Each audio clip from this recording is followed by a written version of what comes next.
Pronto, atendi. Bom, insuficiência renal aguda e falência hepática aguda. O que a gente precisa saber nesse momento, né, de formação médica, o qual vocês estão aí vivenciando, tá? Nós vamos começar falando sobre a insuficiência renal aguda, né? Aí é uma imagem, né, plástica do rim, mostrando o seu córtex, as pirâmides renais, os cálices maiores, os cálices menores, né? A medula, o bacinete ureter, o hilo renal, né? A veia renal, a artéria renal, o ureter, tá certo? Quer dizer, é fundamental que a gente tenha aí, vocês já tiveram, né, no decorrer aí da fisiologia, uma forte e robusta noção do funcionamento da fisiologia renal, tá certo? O que é mais importante dentro do rim, né, também aí rapidamente relembrando, a unidade funcional do rim, né, o néfron, com a sua arteríola eferente, que vai sofrer aí complicações hemodinâmicas, principalmente aí nos quadros de insuficiência renal do tipo pré-renal, a alça de Henle, o ducto coletor, cápsula de Bowman contendo aí o glomérulo, né? E a gente sabe que normalmente nós vamos ter aí indícios clínicos, né?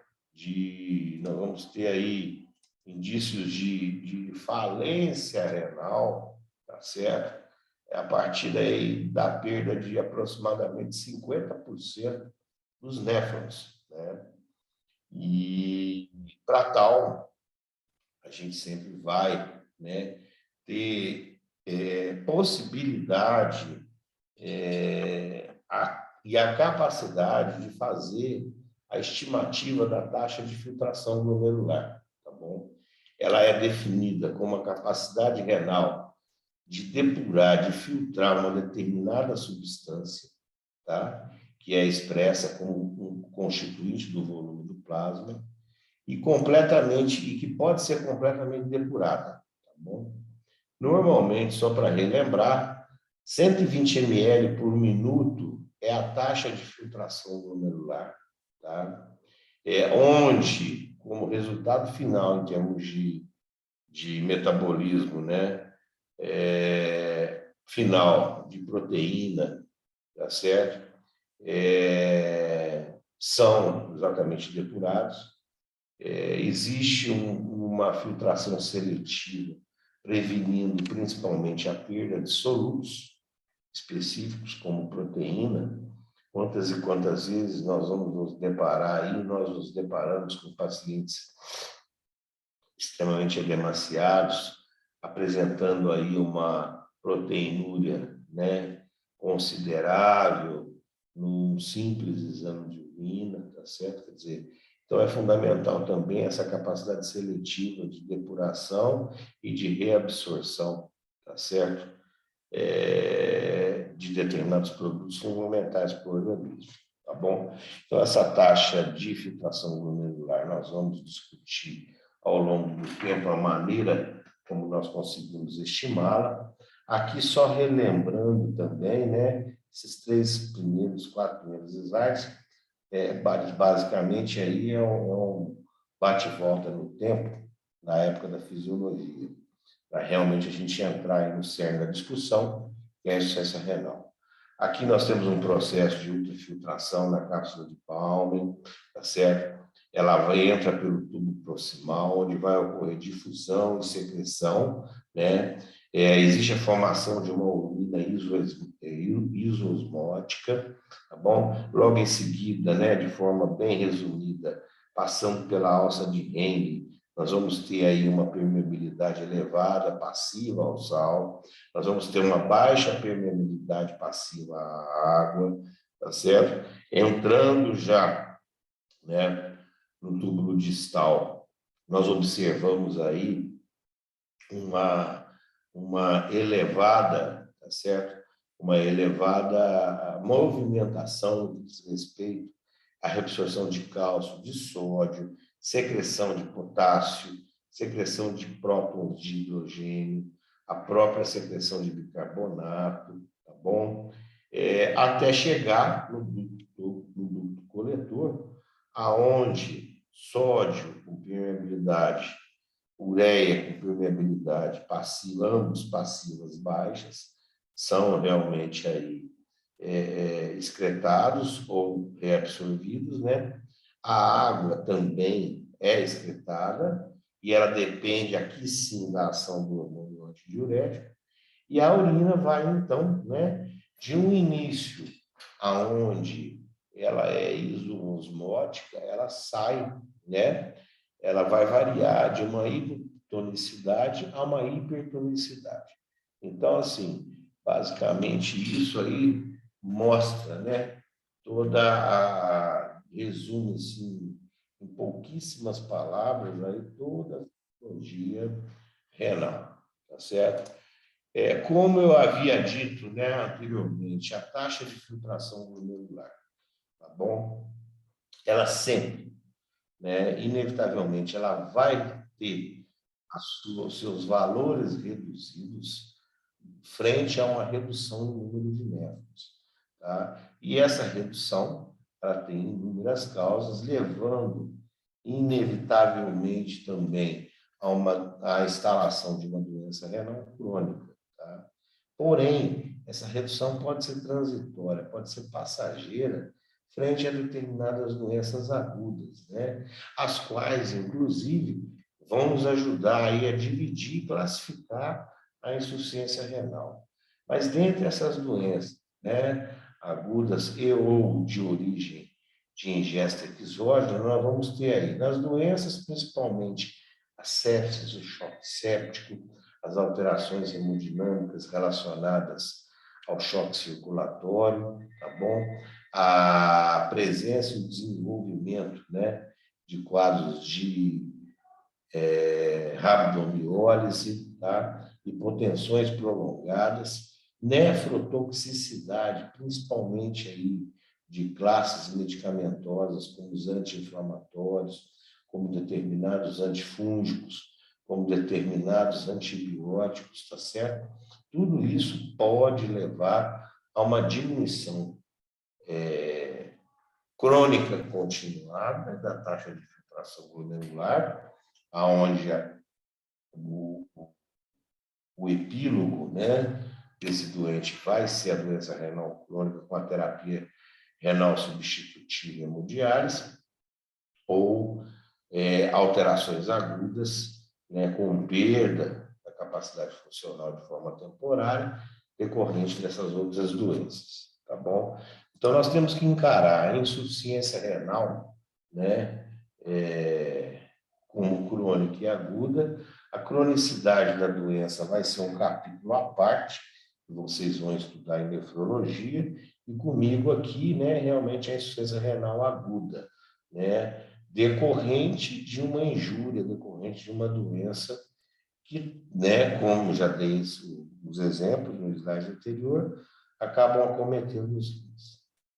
E o que eu posso usar, né, frente à observação clínica, né? Aquele doente que não urina, aquele doente óleo-anúrico, aquele doente por vezes anúrico, aquele doente edemaciado, aquele doente comatoso, com hálito urêmico, tá certo? Aquele doente começando a apresentar alterações eletrocardiográficas, de aumento de determinados eletrólitos decorrentes de uma baixa taxa de filtração glomerular, que nos ajuda muito aí hoje em dia, né? Apesar de serem marcadores antigos, tá bom? É exatamente aí a ureia, a creatinina, a relação da ureia com a creatinina, a depuração de creatinina e a filtração glomerular estimada. Isso tudo no contexto da sala de emergência, com exames clínicos, a gente consegue realmente aí definir de uma maneira bem objetiva, né, classificar de uma maneira bem objetiva os tipos de insuficiência renal. né, aguda, pré-renal, renal e pós-renal. E cada uma destas, obviamente, nós vamos buscar tratar a causa que levou ao quadro, obviamente, né? Como nós fazemos na maioria das patologias aí, turnas, né? Dentro da sala de emergência. Então, rapidamente, falando um pouquinho da ureia, né? A ureia, ela foi isolada pela primeira vez em 1773, tá? 1773 marca, né, o início dos esforços que os clínicos, que os médicos da época começaram a utilizar para avaliar funcionalmente o rim. Ou seja, a noção da função do rim já era bem clara. Mas em 1773, começa-se a realmente, após o isolamento, se utilizar, né, um pouco desses níveis de ureia, exatamente, né, sabendo que era um subproduto, né, da depuração renal, exatamente para poder avaliar funcionalmente. Em 1903, o nitrogênio ureico, olha para vocês verem, né, depois de um bom tempo, ele foi pela primeira vez, né, embasado e utilizado como um teste que media e fazia o diagnóstico clínico da atividade, da função renal. Hoje, gente, embora extremamente ainda utilizado, tá? Eu acredito que ainda vai ficar por um bom tempo na prática clínica, a ureia, tá? Ela, principalmente pelos especialistas, pelos nefrologistas, ela não é, tá bom? Totalmente adequada para testar a função renal. Por quê? Porque existe um dos principais motivos. Como ela é um subproduto, né, do metabolismo, né, do nitrogênio, tá certo? Existem alterações.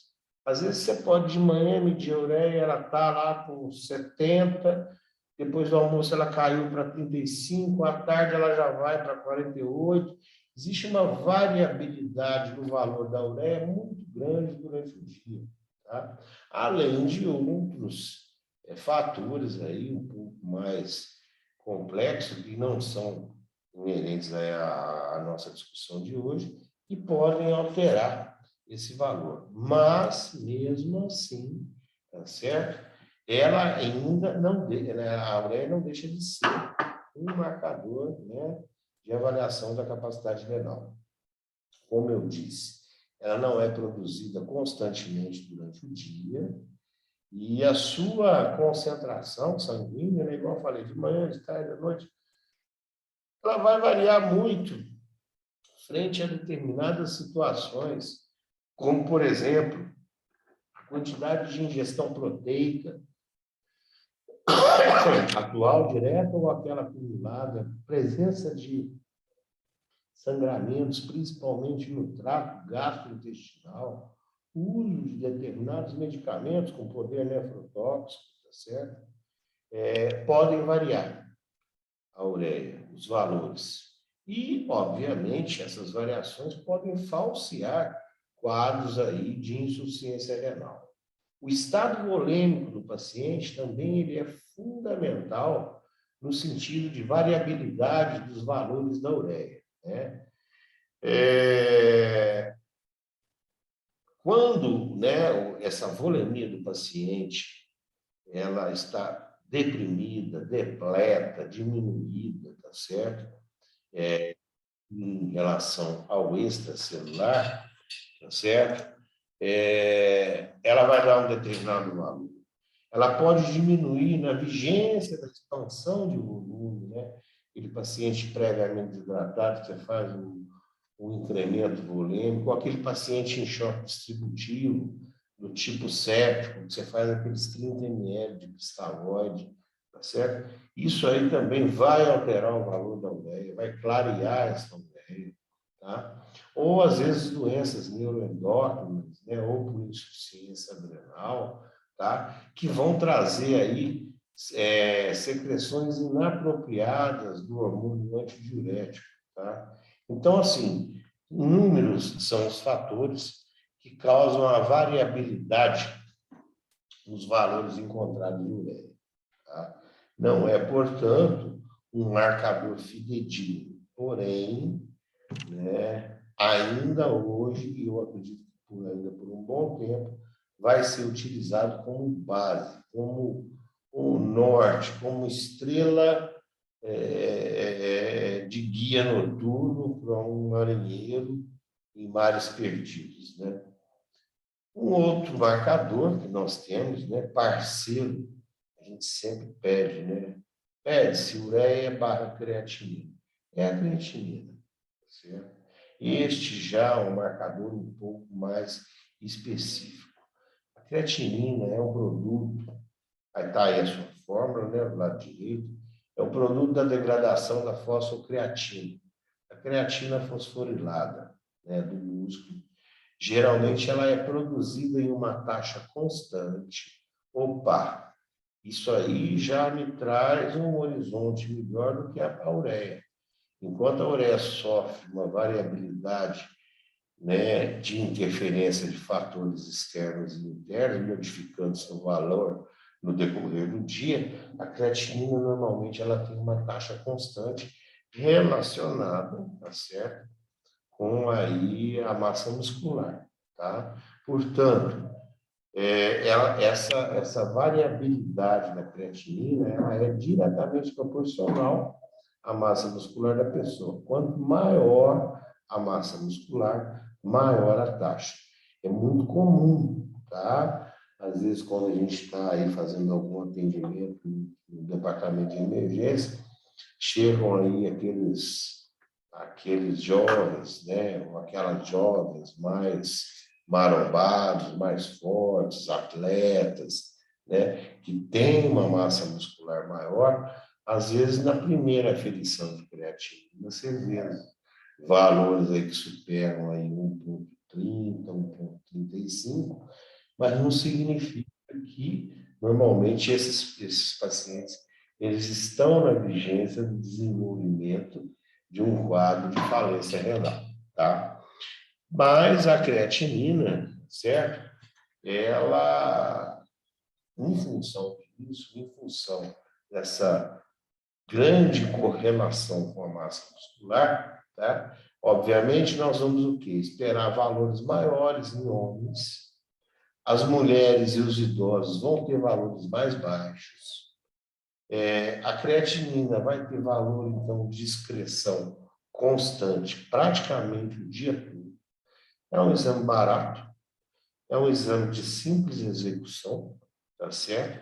Ela tem uma boa correlação, portanto, tá? Bem melhor e bem maior a correlação com a veracidade da taxa de filtração glomerular. Realmente, grandes valores de creatinina nos fazem pensar aí numa redução mesmo da taxa de filtração, e a causa aí nós vamos buscar, né? E tem um intervalo bem amplo, tá? Entre limite inferior e limite superior da normalidade. Este valor aí, na maioria dos kits, ele vai de 0,6 a 1,3 miligramas por decilitro. Tá? Apesar, né, tanto da medida da creatinina quanto da ureia ser amplamente utilizada na detecção da injúria renal aguda, nós não vamos ter, tá, por conta destes dois marcadores bioquímicos, nós não vamos ter um diagnóstico precoce, tá certo? Da diminuição da taxa de filtração glomerular, iniciando um processo aí de injúria renal aguda. Como eu disse, pelo fato dela ela não permite esse diagnóstico precoce, porque a lesão tubular, a lesão lá no túbulo, lá do segundo slide, ela vai preceder o aumento dos níveis plasmáticos. Ou seja, nós vamos ter, né, voltando lá no nos nossos primeiros slides, a lesão no túbulo, tá? Nos túbulos, decorrentes aí de causas pré-renais, renais e pós-renais, elas precedem, tá certo? Elas precedem a detecção e o aumento dos níveis de creatinina, tá? Antes da falência propriamente dita, antes da injúria propriamente dita. Ou seja, primeiro existe a lesão, tá certo? A lesão tubular, para depois eu ter um reflexo lá na frente nos níveis plasmáticos do produto de degradação de creatinina. Existem, ou seja, esse desenho aí, ele reflete bem isso, né? Ele reflete bem a lesão, né, prévia renal, para depois você começar a realmente ter uma queda na taxa de filtração, consequentemente diminuição da diurese. Existem alguns estudos, né, com novos biomarcadores, tá, para detecção precoce da injúria renal. Em alguns grandes hospitais isso já é utilizado. Só a título de curiosidade, nós temos aí o NGAL, o KIN tipo 1 e o TINP tipo 2, tá certo? Não tenho muito conhecimento desses novos marcadores, nunca os utilizei, tá certo? Espero que em algum tempo, principalmente para vocês que são mais novos, vocês possam aí lançar a mão desse recurso no sentido do diagnóstico mais precoce da injúria renal aguda. E a injúria renal aguda, ela acaba que, uma vez evoluindo de maneira insatisfatória, de uma maneira aí mal conduzida, por isso a importância da detecção, né, precoce, o que infelizmente a gente ainda tem poucos acessórios que nos permitam isso, a não ser aí a análise do contexto clínico, a análise beira-leito da diurese, a análise aí laboratorial de forma mais precisa com os eletrólitos, com a creatinoquinase, enfim, com os níveis de creatinina e de ureia. Obviamente, esse paciente vai acabar evoluindo para um quadro de diálise, né, de hemodiálise, de terapia renal substitutiva, o que vai realmente trazer aí um desfecho bem e sombrio para a gente. Portanto, uma vez, né, o paciente chegou, foi atendido, um choque séptico, por exemplo, tá certo? Quer dizer, nós fizemos lá a dosagem de ureia, de creatinina, 200 de ureia, creatinina de 5, de 6 miligramas por decilitro, potássio de 5,5, 6, quer dizer, diurese diminuída. Nós temos duas proposituras aí que são bem utilizadas para a gente poder classificar o nosso paciente, tá certo? O estágio de insuficiência renal na qual ele se encontra, tá bom? E com base na classificação do seu estágio, nós vamos propor um tipo de intervenção, tá bom? Nós temos duas, a Akin e a RIF, né?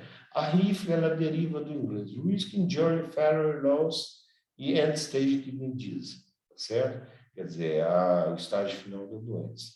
Nós vamos avaliar aí, na classificação RIF, né?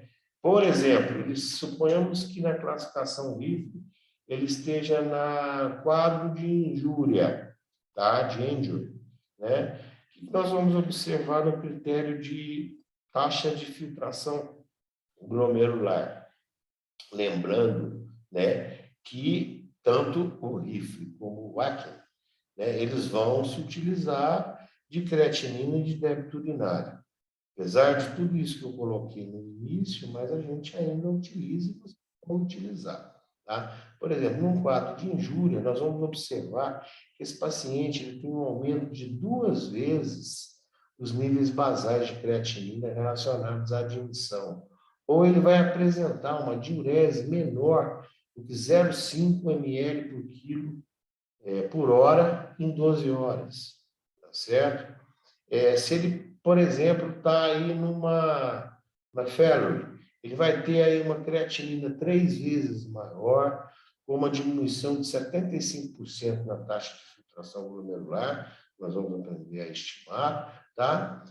Ou um clearance de creatinina, ou uma creatinina sérica maior que 4 miligramas por decilitro.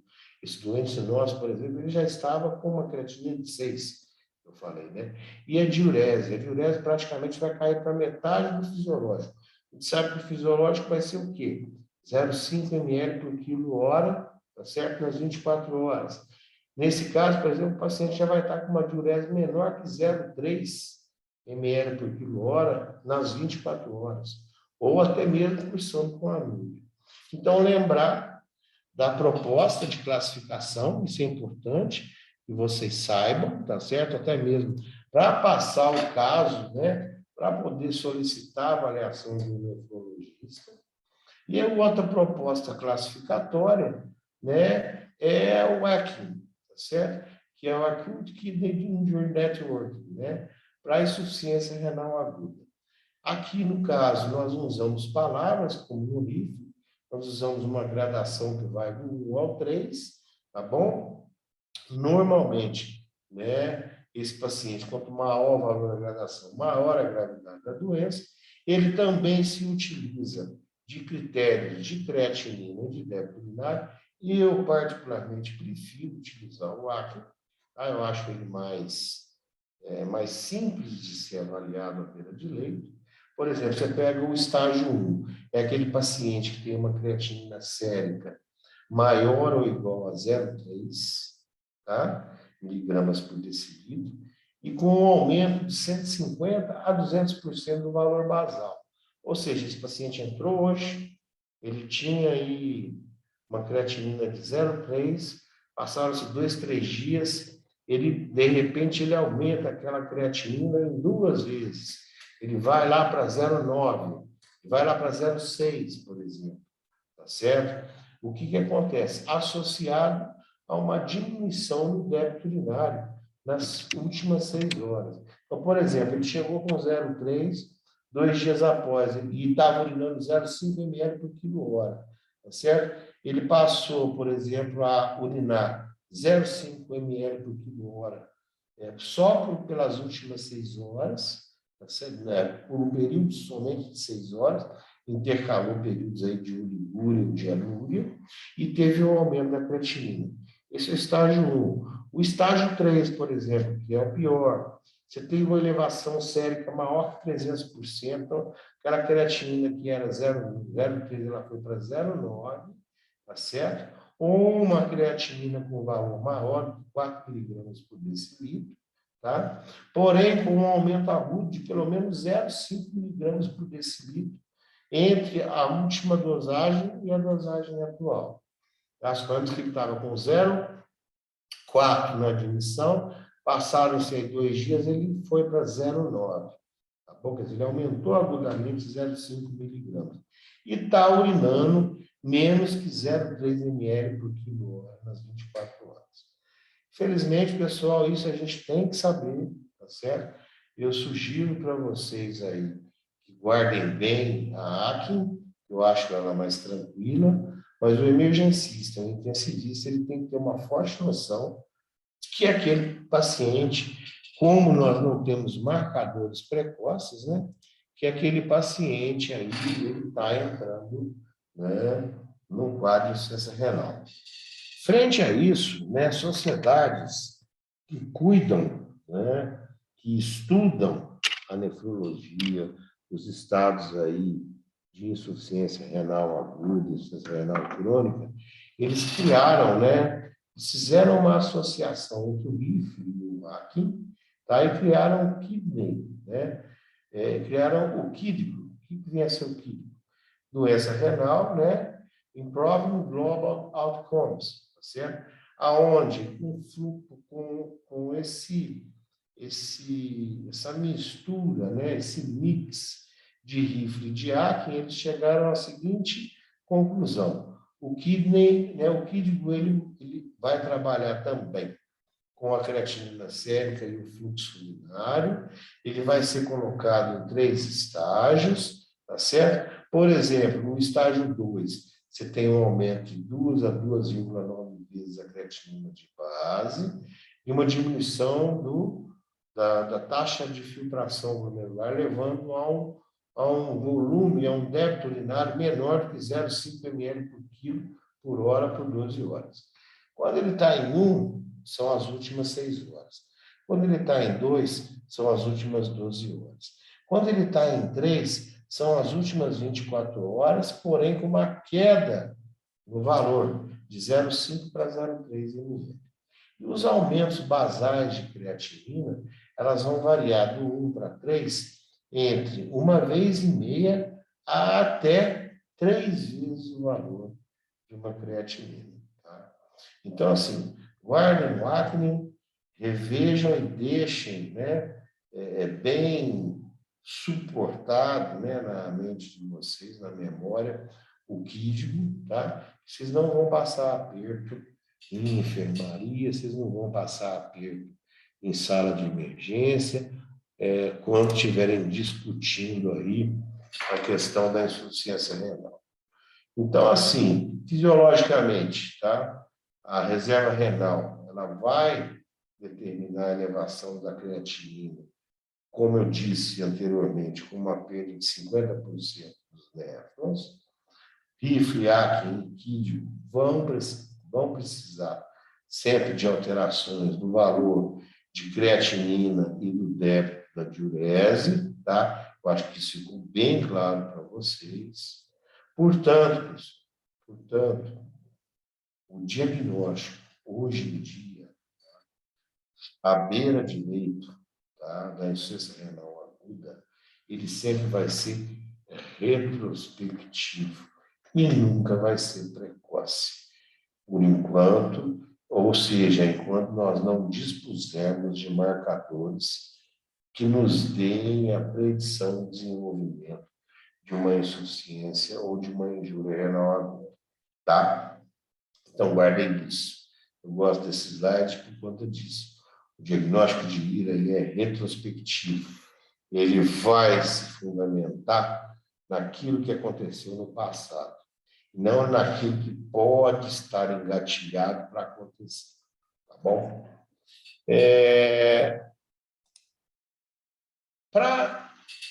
Existem várias fórmulas, vocês vão aprender, mas a fórmula que é mais usada, a fórmula que mais cai em residência médica, a fórmula que vocês vão mais utilizar nas enfermarias, para você estimar, né, a filtração, o clearance de creatinina que esse tem, é a fórmula de Cockcroft-Gault, tá bom? A fórmula de Cockcroft-Gault, né, ela me dá uma taxa de filtração glomerular, aonde eu vou utilizar idade, peso e creatinina do paciente, aliado a algumas constantes. Então, portanto, o Croft-Gault, taxa de filtração glomerular, 140 menos a idade vezes o peso, dividido por 72 vezes a creatinina. E quando nós estivermos tratando de crianças e de mulheres, nós vamos multiplicar, tá certo? Esse valor encontrado por ponto, né, das 72 vezes a creatinina, tá bom? Nós vamos multiplicar por 0,85, valor encontrado. Existe uma pequena diferença entre um e outro. Portanto, existem inúmeros marcadores aí de taxa de filtração glomerular, mas eu quero especial atenção a Cockcroft-Gault, né? Taxa de filtração glomerular, 140 menos a idade vezes o peso, dividido por 72, vezes o valor da creatinina, e multiplicando, tá certo? Multiplicando aí, no caso, o valor para o 0,85, tá certo? As perguntas eu respondo no final, tá bom, pessoal? Bom, aqui nós temos, só a título de curiosidade, os valores encontrados, tá bom? A gente considera como clearance de creatinina uma taxa de filtração glomerular normal ou alta, valores sempre acima de 90, tá bom? Nós temos aí uma diminuição severa e moderada dessa taxa de filtração quando nós calculamos e encontramos valores que variam entre 30 a 44, diminuição grave em torno de 15 a 29, e a insuficiência renal sempre menor do que 15, tá? ml por minuto. Lembrando que, por que nós temos que fazer a estimativa da taxa de filtração glomerular no nosso doente com injúria renal aguda? Exatamente frente às alterações, os ajustes que nós temos que proceder quando nós vamos utilizar determinados antibióticos, antifúngicos, pseudoanalgesia, quando nós vamos utilizar drogas vasoativas, quando nós queremos aí, por exemplo, esperar o tempo de depuração de um barbitúrico para poder iniciar o diagnóstico de uma morte encefálica, por exemplo, tá bom? Então, assim, é importante sempre, frente ao diagnóstico de insuficiência renal aguda, que nós façamos aí o controle da taxa de filtração glomerular.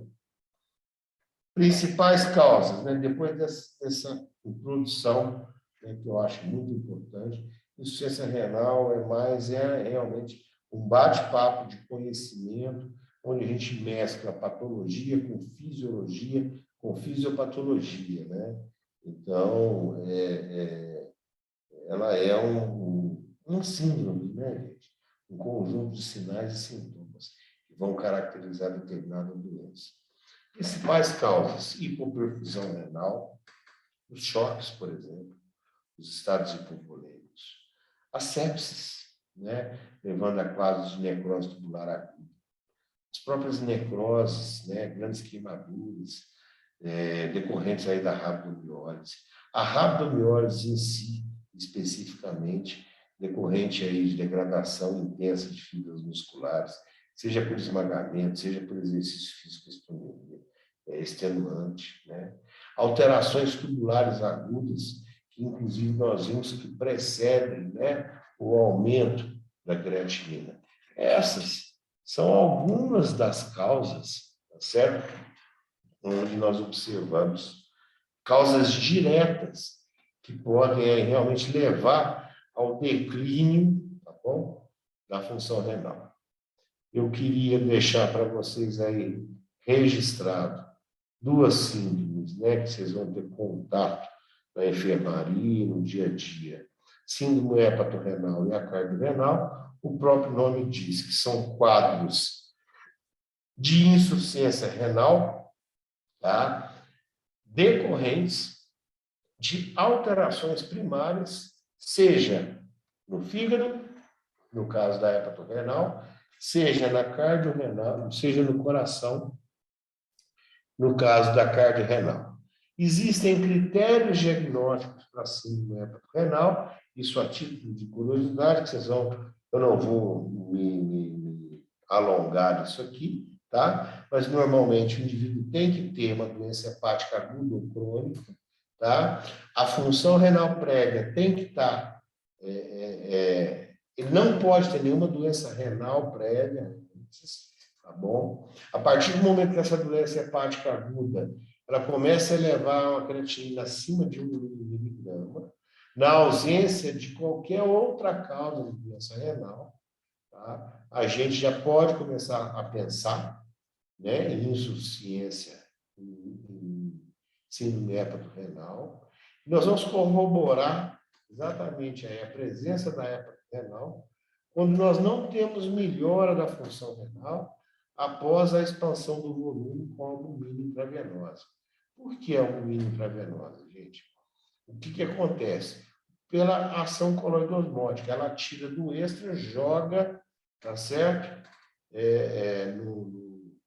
No intra, e o rim filtra todo esse excesso, tá? Mas nós sabemos que a albumina, o transporte, todo o metabolismo está relacionado com quem? Relacionado principalmente com o fígado, né? E se você tem um fígado insuficiente, com certeza você não vai ter aí uma resposta satisfatória. E no caso da síndrome cardiorrenal, obviamente, quem que é o envolvido é o coração, o raciocínio. O raciocínio é o mesmo, tá?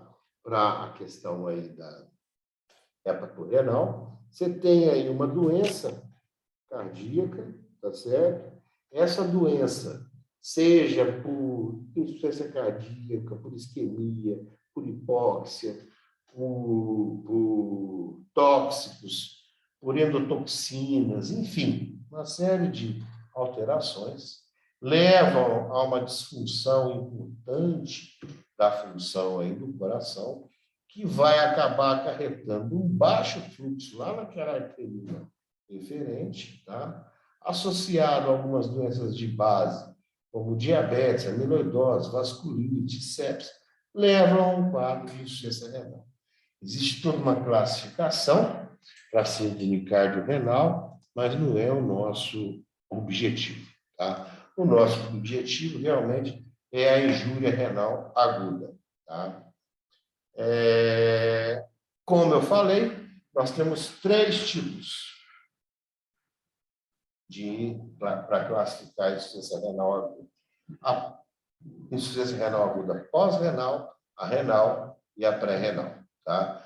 Pós-renal, na maioria das vezes, quando eu falo pós-renal, significa o quê? Que a gente tem uma obstrução, o rim funciona, o sangue chega de maneira tranquila para ser filtrado, esse néfron está íntegro, tá certo? Mas lá na frente, no despejo, tá? Nós temos aí alguma coisa que está levando à insuficiência renal aguda. Principais causas, tá? Principalmente no dia a dia do pronto-socorro, idoso, hipertrofia prostática benigna, aquela próstata que aumenta de tamanho e acaba obstruindo a saída da urina, aquilo começa a ser produzido, começa a transbordar e os níveis de ureia e creatinina vão aumentar. Cânceres ginecológicos, fazendo compressão ureteral aí, por exemplo, bilateral, tá certo? Fibroses retroperitoneais extensas, decorrentes aí de processos inflamatórios crônicos, radioterapia, enfim, né? Cálculos renais bilaterais, tá certo? Linfomas e iatrogenias, por exemplo, você vai fazer uma esterectomia, às vezes você pode aí, na hora do ponto, você pode ligar de forma inadvertida as artérias, quando você vai ligar as artérias uterinas, você pode ligar aí, por exemplo, os ureteres que passam justapostos ali e levam um quadro de insuficiência renal pós-renal. A insuficiência renal, tá certo? Normalmente vai levar a um quadro de necrose tubular aguda. Principais causas para uma necrose tubular aguda, ou seja, o problema é ali, é em loco, é no rim, é no néfron, aquilo ali está entrando em declínio. Quadros hipotensivos importantes, utilização de balão intra-aórtico, insuficiência cardíaca, idade associada ao uso de determinados medicamentos, nefropatia diabética, utilização de altas doses de contrastes, pacientes com creatinina sérica já aumentada e que desenvolvem determinadas doenças, né, como as descritas, ou se utilizam de contrastes iodados, podem desenvolver quadro de necrose tubular aguda, o próprio quadro séptico, decorrente aí da liberação excessiva de endotoxinas, enfim, tudo isso pode lesar o néfron, né, de forma direta, e o indivíduo apresentar um quadro de insuficiência renal aguda, né? Aqui as causas, né, que eu coloquei para vocês, só relembrando, né, necrose tubular aguda, isquêmicas, sépticas, nefrotóxicas e pigmentares, tá bom? Né, como eu disse, é o choque, a PCR, o bypass, o quadro séptico, o contraste, drogas nefrotóxicas em uso inadequado, não respeitando lá a fórmula de Cockcroft-Gault, que você calculou que o Cleveland, por exemplo, estava abaixo de 20. Então, assim, a dose teria que ser X ou Y vezes menor, ou com um tempo de administração muito maior entre uma dose e outra. Isso não foi respeitado, e o paciente acabou entrando em insuficiência renal do tipo renal. Existem algumas medidas, né, que nós podemos utilizar para diferenciar, então, uma insuficiência renal de uma pré-renal, tá? A pós-renal é muito tranquila, tá, gente? Se fazer o diagnóstico. Clássico, aquele vozinho que chega com retenção urinária, aquele paciente com calculose renal bilateral, você faz uma tomografia, você vê aí uma dilatação amontante bilateral, tá bom? Aquele paciente com aquela próstata enorme, pesando 90, 100 gramas, tá certo? Aqueles pacientes com aquelas estenoses importantes de uretra. Então, não é difícil as causas pós-renais, mas nunca se esquecerem, tá? Que existe uma pós-renal aí, uma frequência menor, mas que a gente sempre deve lembrar, descartadas as causas pré-renais de necrose tubular aguda. O que eu uso muito, tá? Existe esse quadrinho, uma tabela, que através de determinados resultados laboratoriais e urinários, a gente consegue fazer uma distinção. Se a minha insuficiência renal aguda ela é de origem pré-renal ou renal, tá? Destes todos aqui, eu quero que vocês guardem um, que realmente dá para a gente fazer de cabeça, na hora, tá? E já ter uma ideia de onde está vindo a localização dessa insuficiência renal aguda. Utilizem a relação ureia e creatinina plasmáticas. Ela não é tão fidedigna assim, mas, uma vez dividindo o valor da ureia pelo da creatinina, se você encontrar um valor maior do que 40, a probabilidade de você estar diante, prestem bem atenção, a probabilidade somado às evidências clínicas, a tudo aquilo que você coletou e observou no seu paciente, tá? A probabilidade desse paciente estar desenvolvendo uma insuficiência, uma injúria renal aguda, tá? De origem pré-renal é muito grande. Portanto, relação ureia por creatinina maior que 40, vamos pensar lá em ira pré-renal. Valores menores do que 15, vamos pensar em quê? Em origem renal. Ou seja, normalmente, o que vai acontecer? Na maioria das vezes, o indivíduo com uma insuficiência renal pré-renal, ele vai ter valores de ureia bem mais altos, de creatinina menores. E o inverso, por exemplo, de origem de necrose tubular aguda, tá? Que vai dar um valor menor do que 15. Então, ó, a gente tem fração de excreção de sódio, nós temos o sódio urinário, que é um marcador assim, extremamente fidedigno, só que demora para se fazer. Não são todos os laboratórios que vão fazer, tanto a expressão de sódio como o sódio urinário, tá? A fração de excreção do ácido úrico, tudo isso, todas as frações, todos aqueles exames, índices laboratoriais, que se baseiam em fatores de excreção, eles são bem mais fidedignos, tá bom? Mas isso a gente vai fazer depois, esse doente estiver ou já indo para o setor de nefrologia ou na UTI, que a gente pode utilizar e solicitar esses exames. Ali no pronto-socorro, Você pediu hemograma, ureia, creatinina, sódio, potássio, gasometria, bilirrubina. Basicamente é isso, né? E glicose. Tá? Eventualmente, dependendo da situação, um exame de urina simples. Quer dizer, você já pode pegar ali o valor da ureia, deu 200,05. Já dividir e ver, mas ele não está urinando. Ele está no quídico 2, no ACIN 2, entendeu? Quer dizer, você já pode determinar mais ou menos aí a origem e trabalhar. Pô, deu ali maior do que 40. Poxa, deixa eu pesquisar dentre as causas aí. Pode estar levando esse meu doente a ter uma insuficiência renal do tipo pré-renal. Ou do tipo renal. Você fez a divisão e deu menor do que 15, né? Então, fica aí a dica, tá bom? E eu acho que vocês devem sempre utilizar isso. Eu procuro passar para vocês, tá, gente?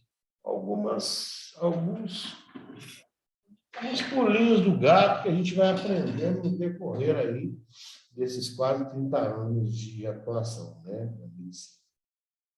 Bom, gente, assim, então a perda da função renal, ela acontece, né, de horas a dias. Ela é caracterizada pela redução da taxa de filtração glomerular e o débito urinário diminuído.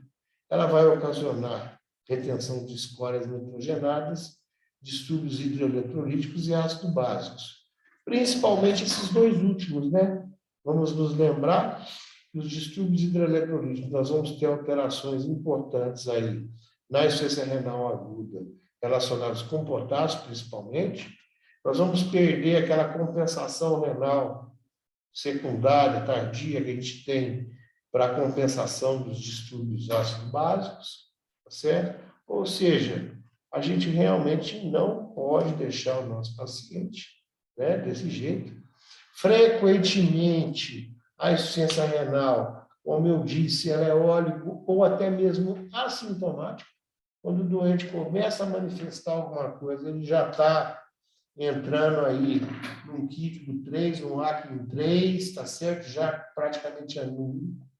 Eventualmente, alguns pacientes mais sensíveis vão vomitar, vão perder o apetite, vão ter algumas hemorragias digestivas, eles podem ter aí algumas serosites, principalmente pericardite e efusões pleurais, pode ter uma redução do nível de consciência, tá? Chegando por vezes ao estupor e coma, em função dos altos níveis de ureia. Ele pode desenvolver um edema agudo de pulmão, tá? Associado à hipertensão arterial por sobrecarga de volume, obviamente, parou de urinar, está bebendo água, está ingerindo líquido, né? Ele vai cursar, sim, uma acidose metabólica. Lembrando que a acidose metabólica na injúria, na insuficiência renal aguda, ela vai ter um rendimento aumentado e, às vezes, aí aumentos do ácido úrico, tá certo? Primariamente, nós vamos ter sempre que afastar a lesão renal aguda pré-renal, tá? Daí as causas, a relação ureia e creatinina, tá bom? Vamos ter que afastar as causas renais, né? A necrose tubular aguda, principalmente, e as pós-renais, exatamente para a gente definir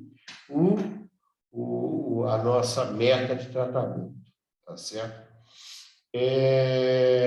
Balanço hídrico rigoroso, monitorização da diurese rigorosa, tá certo? Manter esse paciente euvolêmico o máximo possível, corrigir os distúrbios hidroeletrolíticos, como, por exemplo, a hiperpotassemia, que nós aprendemos na semana passada, corrigir a acidose metabólica, como ele perde aquela capacidade de reabsorção de bicarbonato, vamos dar o bicarbonato para esse paciente, suspender qualquer tipo de medicação que possa ter aí uma influência nefrotóxica, tá bom? Manter adequadamente o controle da glicemia. Nós sabemos que a reabsorção renal, né, a reabsorção de glicose, ela se perde a partir aí de 180 miligramas por decilitro, tá bom? Então, assim, essas são as medidas gerais. Exatamente para evitar o quê? Para evitar que o seu doente, que o meu doente, que o nosso doente, ele vá para um quadro de terapia renal substitutiva hemodiálise, intermitente, alternada, periódica, enfim, tá? Isso também traz uma série de complicações, mas é um método extremamente seguro que salva inúmeras e inúmeras vidas, tá? E quais são, então, tá? Isso sim, eu até falo, isso é até questão de prova, tá? Quais são as indicações absolutas de diálise? Ou seja, você diagnosticou, você classificou a insuficiência renal, você fez as medidas básicas, tá certo? Fez tudo o que podia. Mas o paciente continua urêmico, ele continua hipervolêmico, mesmo sem administrando diurético. O potássio continua alto, mesmo que você tenha feito, igual eu expliquei lá na aula passada, gluconato, solução polarizante, beta-2 agonista, etc, etc.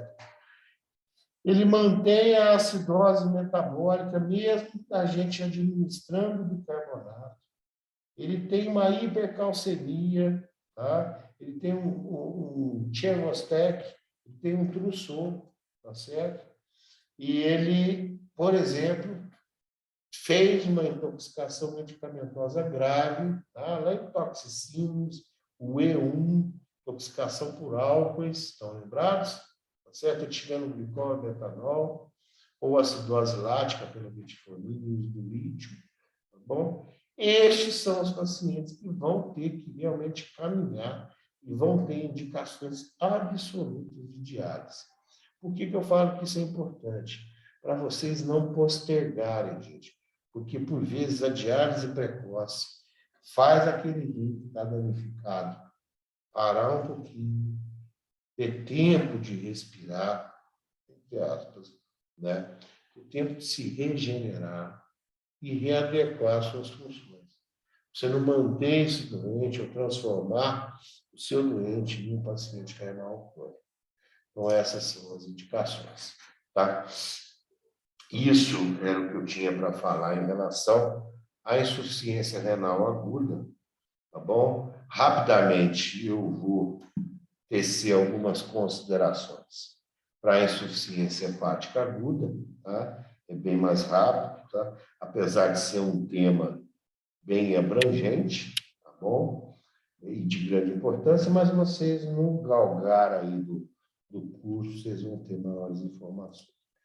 Aqui uma leve lembrança da anatomia do fígado, as suas impressões, né, esofágicas, as impressões aí relacionadas aí ao rim, os ligamentos, os grandes ligamentos, a vesícula biliar, o hígado hepático, enfim. As segmentações cirúrgicas desse fígado, né? Lembrando aí, nós valemos aí, nós utilizamos, né, da mão fechada para definir exatamente, né, segmento 1, segmento 2, 3, 4A, 4B, 8, 5, 7, 6, tá certo? Então, assim, lembrar que a gente pode depois revisar isso aí, e para aqueles que vão ser cirurgiões ou radiologistas, sempre lembrar e utilizar essa segmentação hepática, lembrando aí da fisiologia hepática, quão importante, né, é a função do fígado e o quão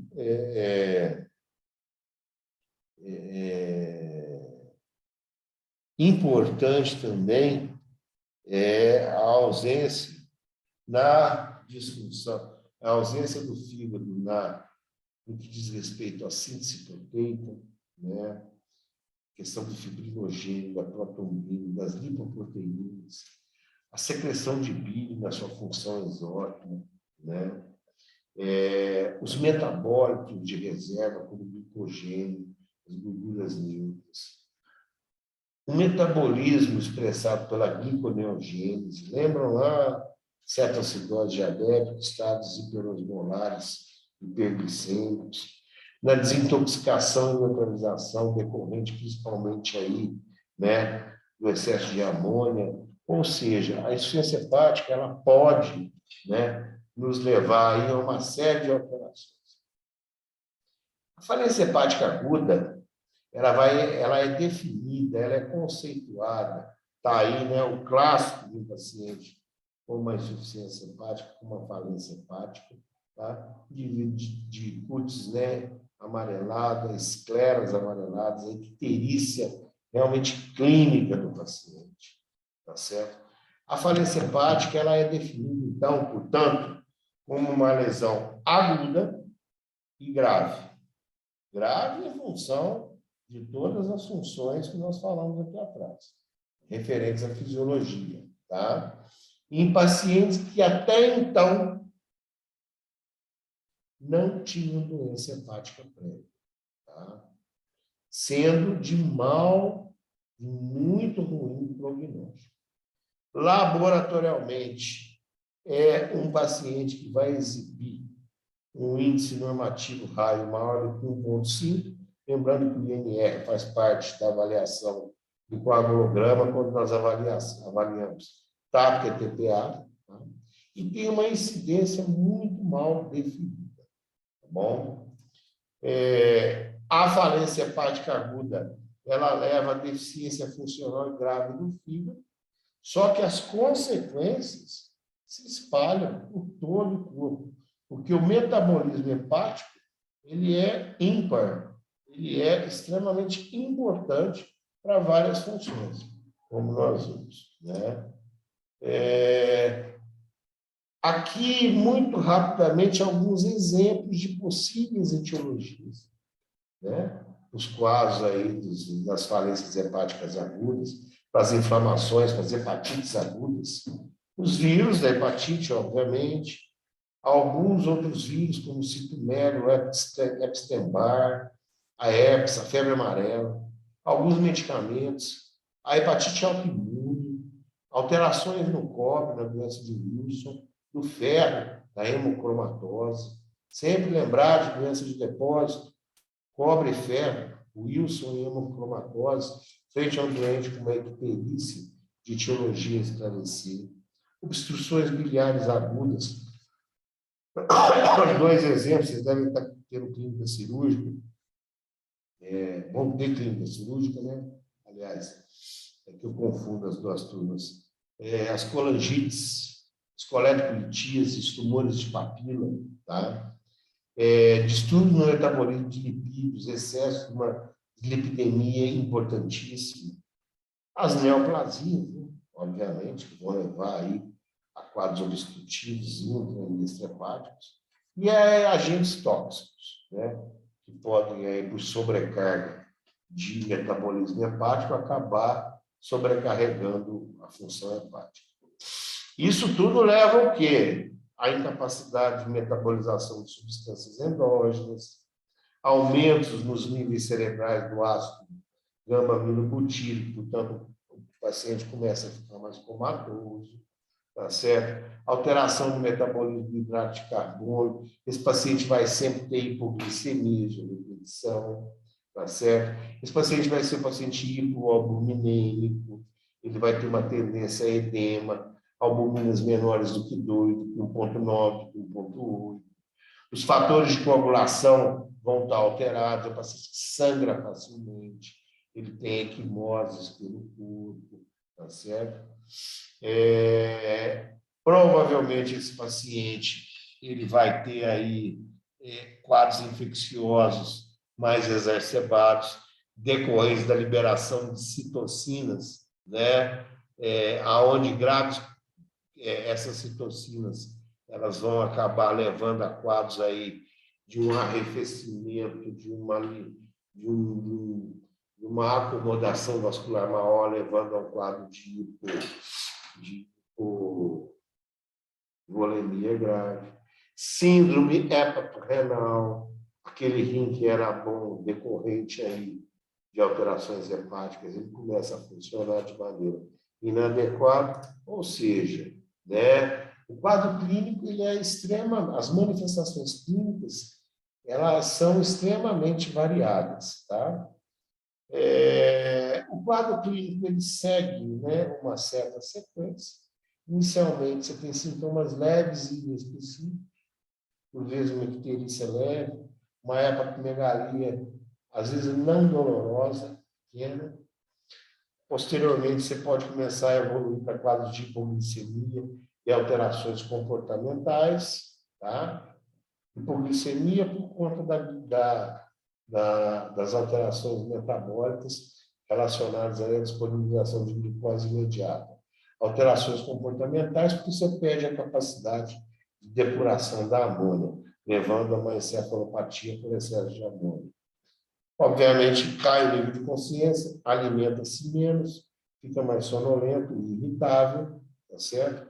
Entra num quadro de encefalopatia hepática, realmente, por vezes aí com um Glasgow menor ou igual a 8, onde você precisa proteger a via aérea, muito mais doente.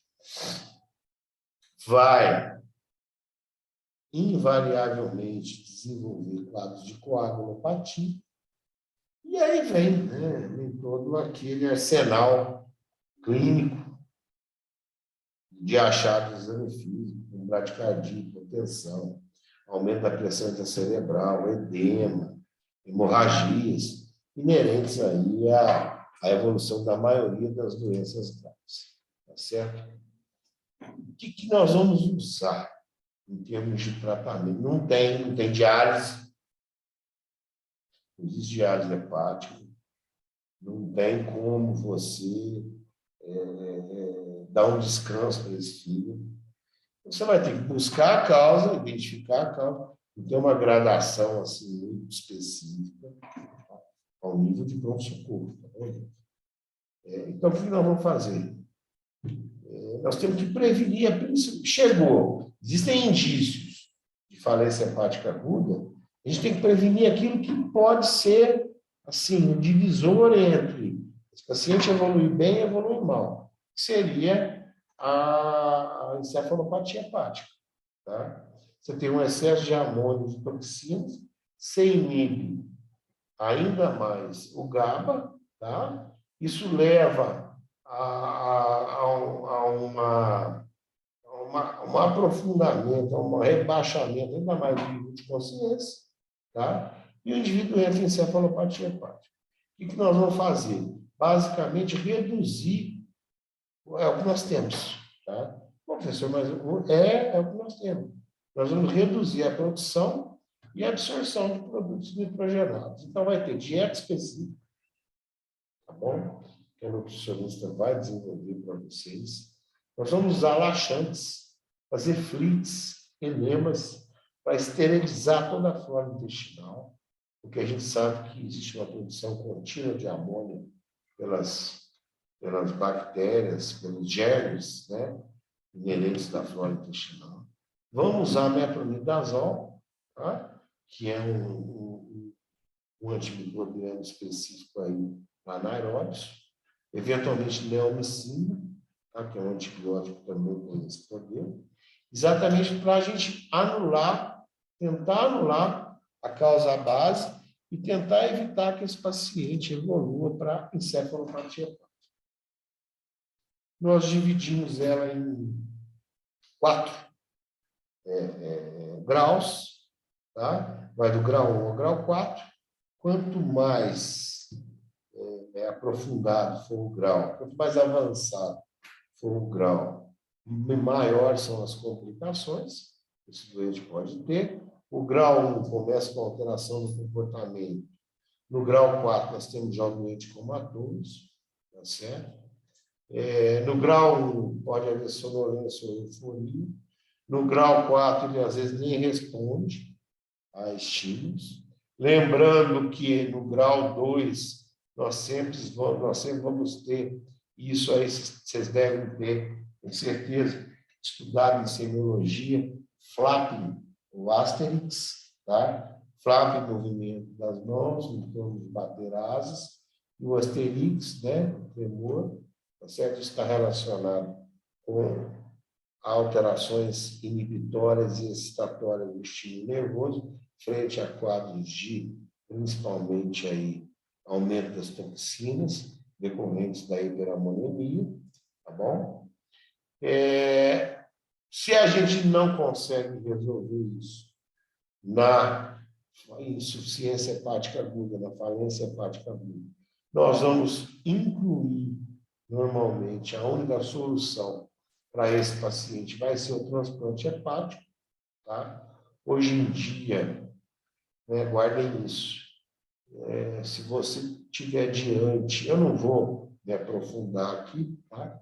Mas se você tiver diante de um paciente que preencha os critérios para transplante hepático dentro de uma fase aguda da doença, tá? Vocês podem ligar no Hospital São Paulo, né? na Unifesp. Normalmente lá eles têm um serviço muito grande de transplante hepático nas situações de falência hepática aguda. Normalmente a gente vai, né? Eu gosto muito dos critérios do King's College. Ele divide o paciente em paracetamol e não paracetamol. Lembram lá de toxicina, de intoxicação por paracetamol?